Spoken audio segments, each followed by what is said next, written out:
पहले तो मैं मुबारकबाद देता हूँ और मैं बहुत खुश हूँ कि केएल शर्मा अमेठी से लड़ रहे हैं और राहुल रायबरेली से। मुझे लग रहा है कि मैं हमेशा अपने धार्मिक दौरे के साथ अपने जितने भी चैरिटी करता हूँ उसके द्वारा बहुत लोगों से मिलता हूँ और ज़रूर मैं देश के हर कोने पे पहुँचता हूँ। लोग जहाँ भी मिलता हूँ बड़े तादाद में लोगों से मिलता हूँ और मैं समझता हूँ कि जो फॉलोइंग है, फेथ है, अलग अलग कास्ट और रिलीजन की, तो वो क्यों है और कैसे है और क्या हो रहा है ग्राउंड पे, तो उसके द्वारा मैं बहुत लोगों से मिलता हूँ। और रही बात अमेठी, रायबरेली या मुरादाबाद या जहाँ भी मैं जाता हूँ, लोगों को लगता है कि मुझे सक्रिय राजनीति में आना चाहिए। उन्होंने मेरी मेहनत को समझा है और मुझे लगा है कि क्योंकि मैं 1999 से अमेठी, रायबरेली, सुल्तानपुर और उस होल इलाके में मैं मतलब कि लोगों के बीच में रहता था, उनकी जो भी समस्या थी और मैं प्रचार करता था सोनिया जी के लिए। तो 99 से उस टाइम राजा साहब थे वहाँ, उनको राजा साहब बुलाते थे, संजय सिंह वहाँ के जो राजा जैसे थे वहाँ, तो लोग उनसे डरते थे। तो बहुत ही संवेदनशील मुद्दे थे और मतलब जगह थी और मैं मतलब कि सारे जितने भी कार्यकर्ता हैं उनको मैंने काफ़ी सहायता दी। रात भर हम बस्ते बांटे, पोस्टर लगाए, बिल्ले दिए। तो लोगों के साथ मेरा बहुत उठना बैठना था, बहुत लगाव प्यार था और तब से और 2004 में हम सोनिया जी को भारी बहुमत से जिता के लाए। उस टाइम भी बहुत मेहनत की। तो तब से मेरे रिश्ते अमेठी और रायबरेली के लोगों के साथ थे और उनको लगा कि जो उनकी सांसद हैं उन्होंने मेरा गलत नाम का इस्तेमाल किया संसद में, एक फ़ोटो लगाई और फ़ोटो दिखाया अडानी जी के साथ और उनको लगा कि इसकी जवाब दो। तो क्या जवाब देना है? मैं गांधी परिवार का सदस्य हूँ। दुनिया के हर कोने से लोग जब यहाँ आते हैं वो उनकी इच्छा होती है कि हमसे मिले। मैं बाराक ओबामा से भी मिला, मैं नेल्सन मंडेला से भी मिला।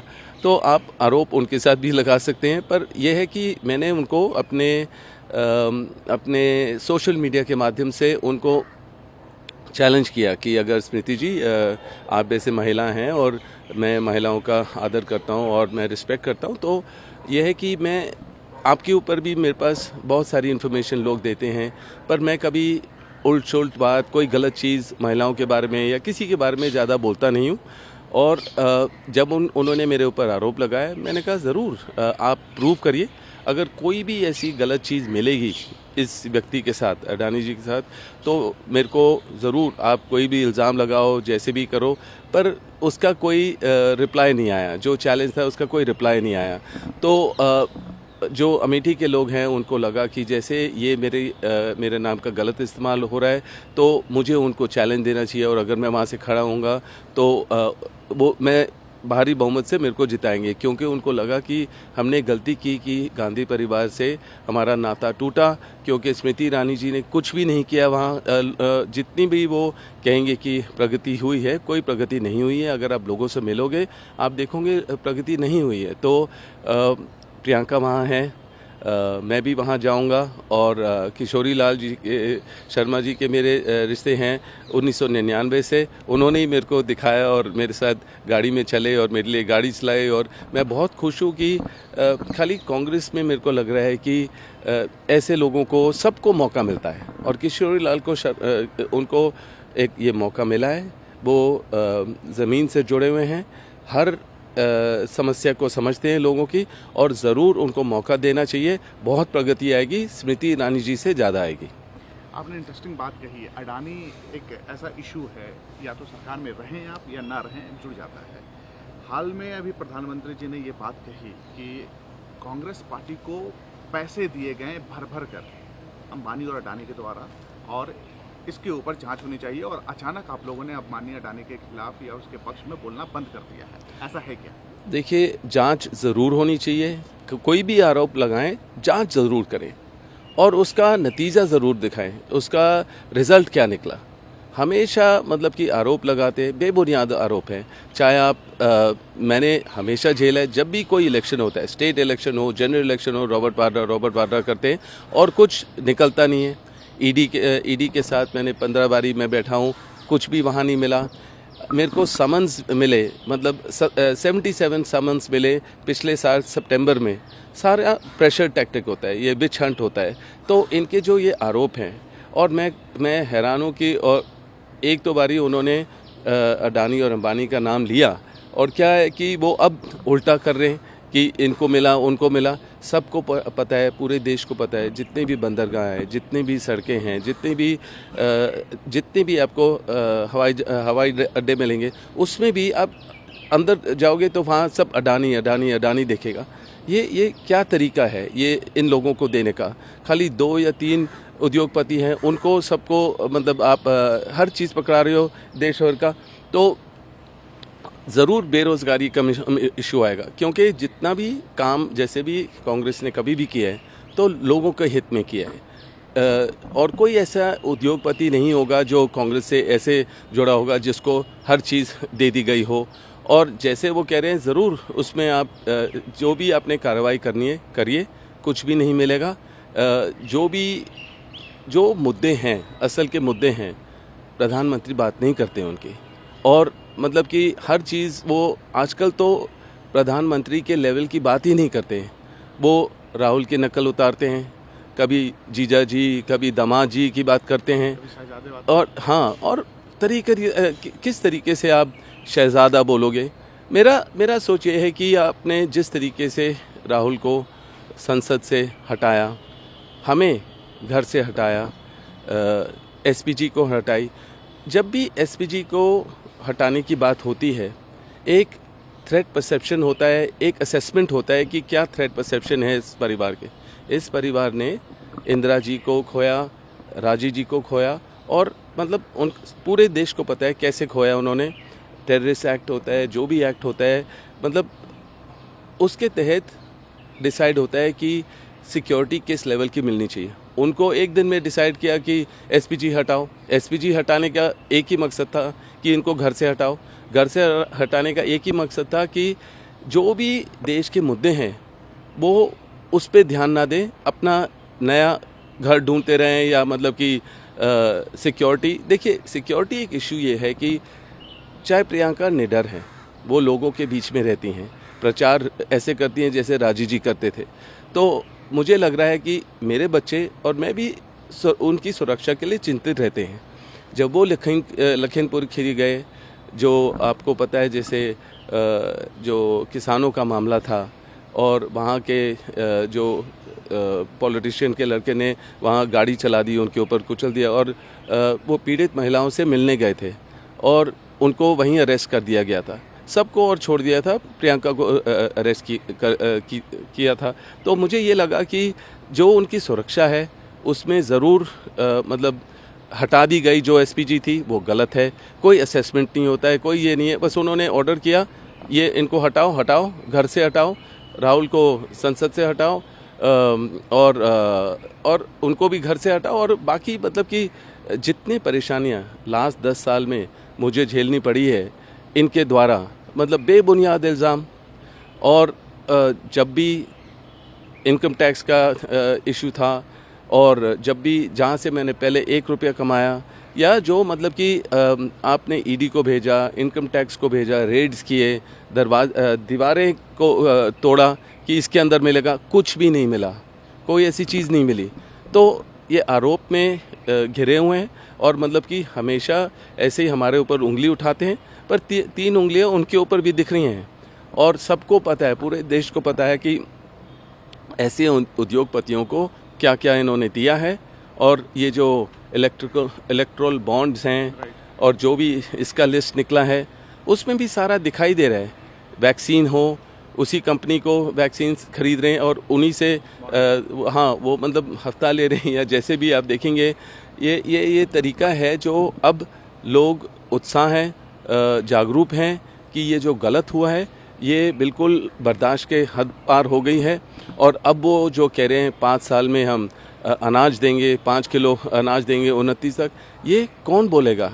क्या उनको कुछ समझ है कि ग्राउंड में लोग इतने परेशान हैं, लोग इतने मतलब कि बेरोज़गारी है, महिला की सुरक्षा है।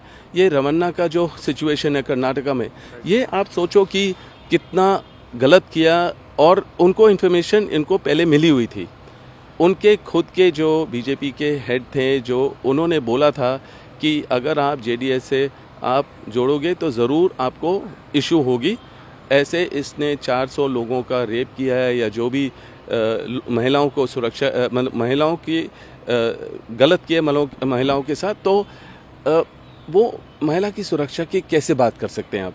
अगर वो स्टैंड नहीं ले रहे हैं, अगर वो बोल भी देते कि मैं बहुत ही नाराज़ हूँ और मैं सोच भी नहीं सकता कि कोई व्यक्ति ऐसे कर सकता है, और उनको अभी से अभी निकाल देना चाहिए पार्टी से, और मतलब संसद से। वो अलायंस है जेडीएस के साथ, अलायंस है, पर मतलब कि संसद से उनको मतलब कि बिल्कुल हटाना चाहिए, पासपोर्ट रिवोक करना चाहिए, और 10 चीज़ें करें तो सही, तो दिखेगा तो सही कि प्रधानमंत्री ने कोई फैसला लिया है, कोई मतलब कि कुछ किया है इसके बारे में। क्योंकि हर चीज़ वो सोचते हैं कि समय में बदल जाएगी, या ये कोई और हादसा हो जाएगा, कोई और चीज़ तो बात पलट जाएगी। ये नहीं हो सकता है। अब देश जागरूक है, देश के लोग जागरूक हैं, और जैसे आप जितनी भी इशू लेंगे, आप अग्निवीर की इशू लो, आप मतलब कि ये जो मैंने इलेक्ट्रल बॉन्ड का बात की है, और 10 चीज़ें हैं, चाहे फोर्सेस हैं, वो भी बहुत अपसेट हैं कि यार 5 साल के बाद हम लोग क्या करेंगे, हमारी क्या है, हम रिटायर हो जाएंगे और हमारे पिताजी अभी भी काम कर रहे हैं।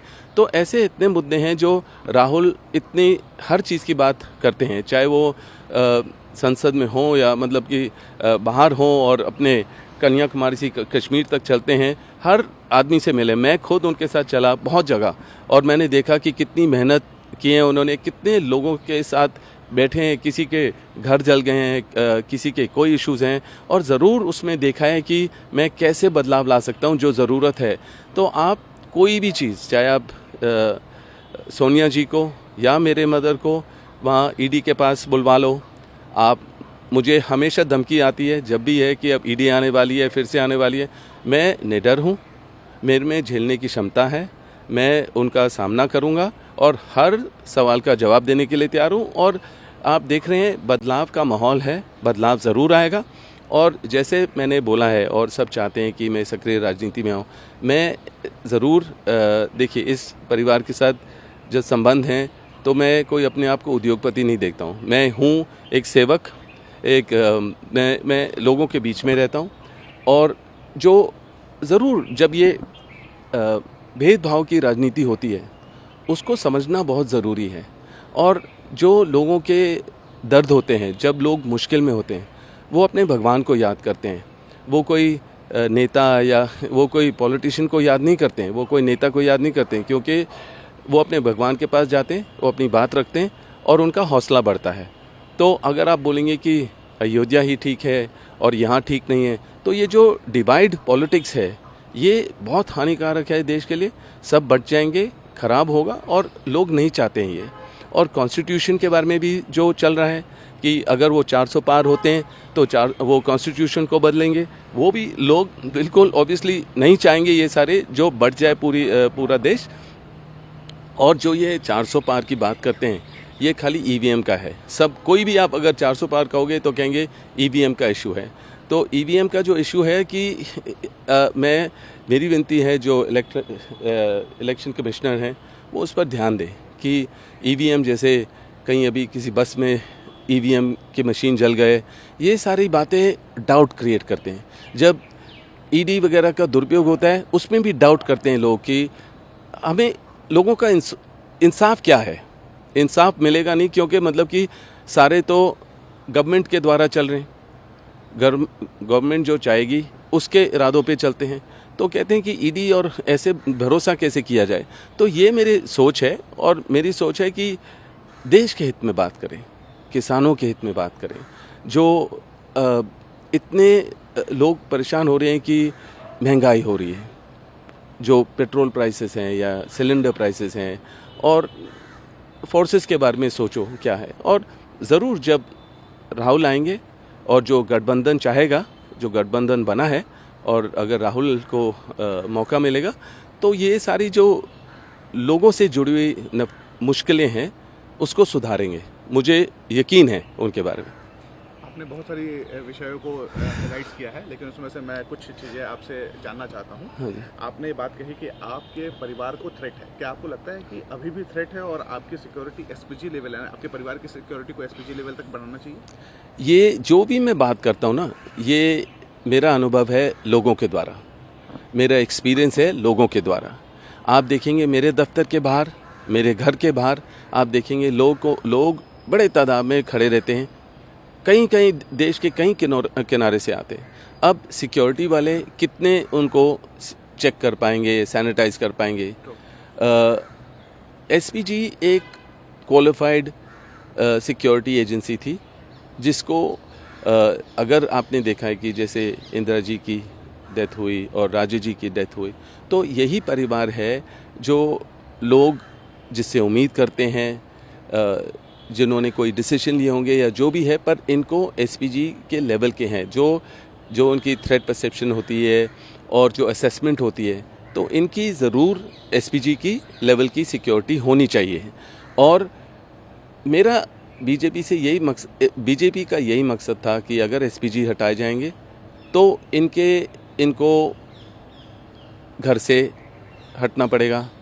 इनको कहीं भी जाते हैं, एयरपोर्ट से जाते हैं तो कोई स्पेशल वो नहीं मिलेगी इनको, मतलब हर तरीके से जाना पड़ेगा जैसे सब आम नागरिक जाते हैं, जो असल में हमारे लिए अच्छा है।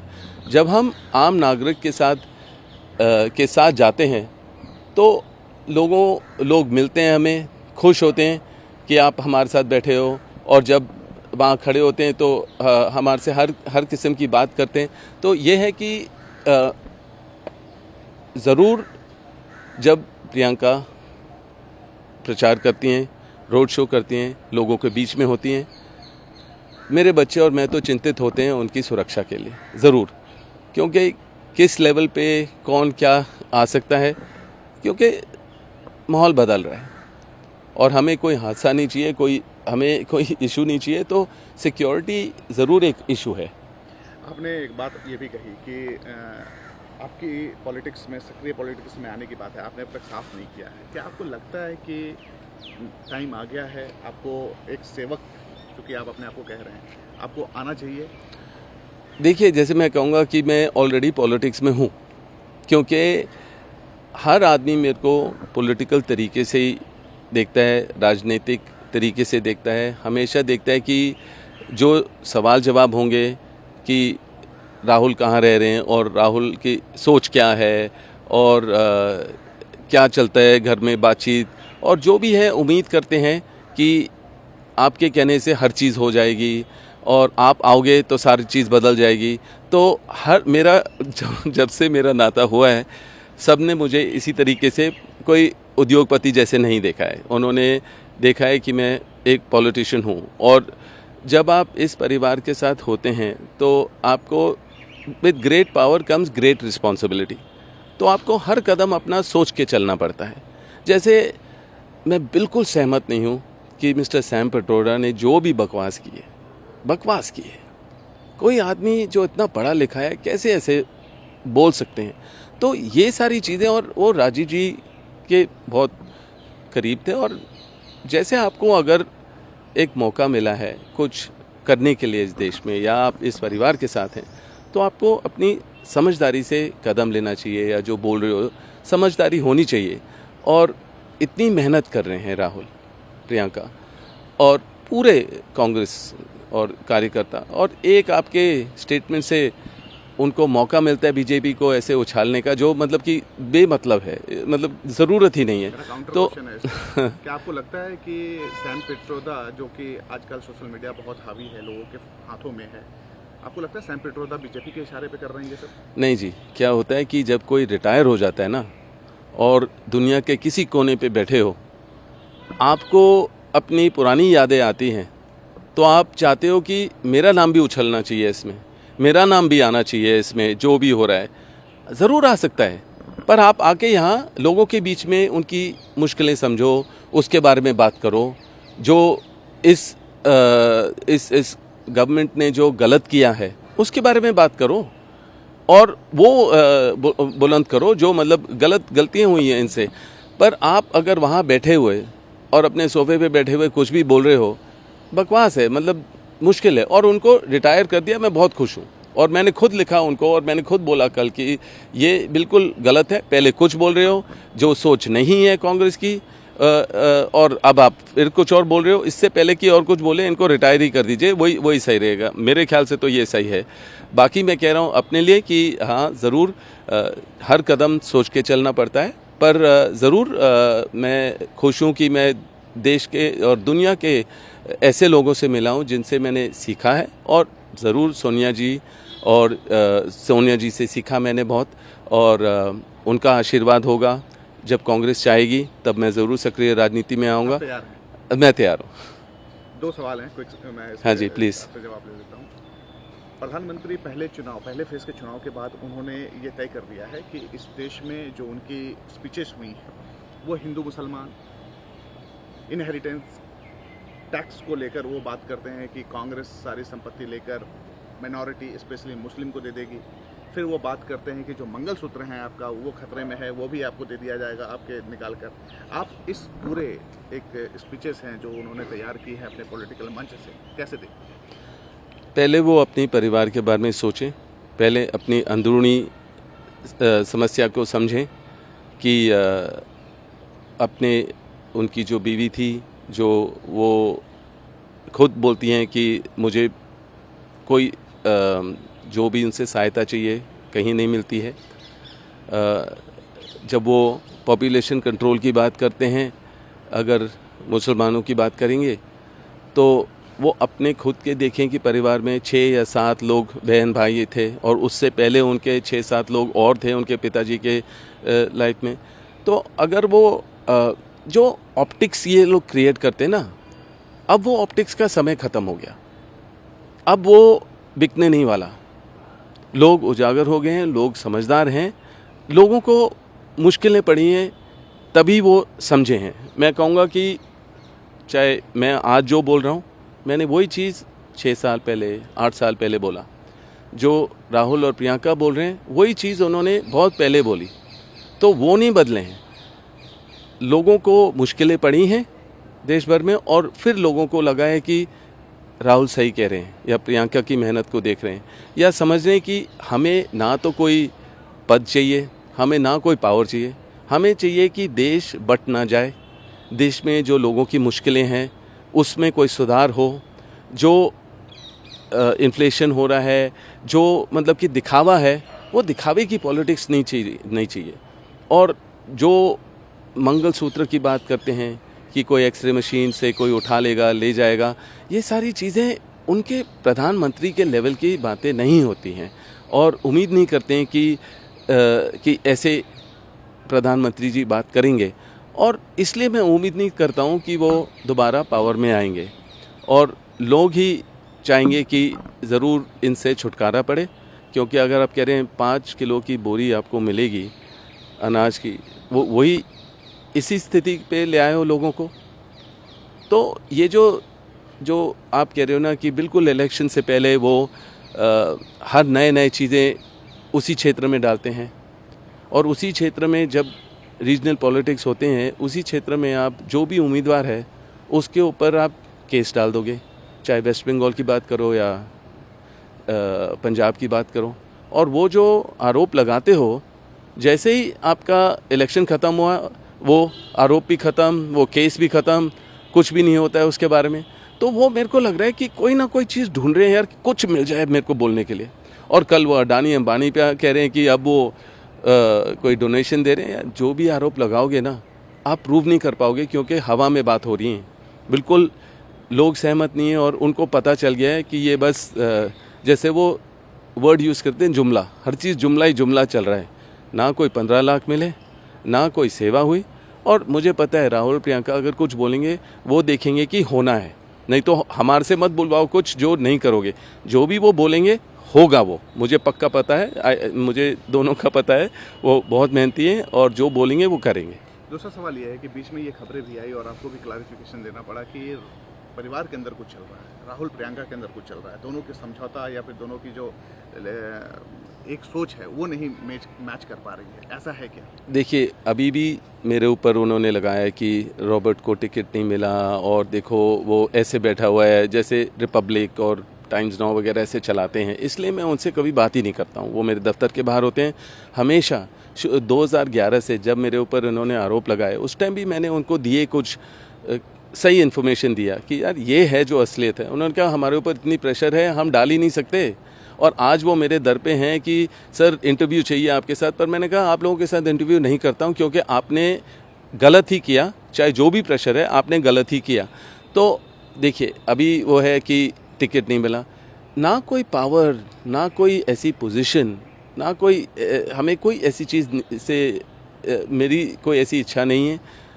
लोगों की इच्छा थी कि मैं लड़ूं और उनके लिए लड़ूं, और मैं बहुत खुश हूं कि शौरी जी वहाँ हैं और राहुल रायबरेली में हैं, और राहुल और प्रियंका एकजुट हैं, वो बिल्कुल पिलर्स हैं, और कभी भी उनके बीच में कोई अंतर नहीं होगी, और वो मतलब कि अपनी जान दे देंगे एक दूसरे के लिए, पर कभी भी कोई गलत ऐसे है ही नहीं। मैं गारंटी दे सकता हूँ, अपना खून बहा सकता हूँ उसमें कि कोई ऐसी चीज़ है ही नहीं कि राहुल और प्रियंका में कोई भी इशू हो।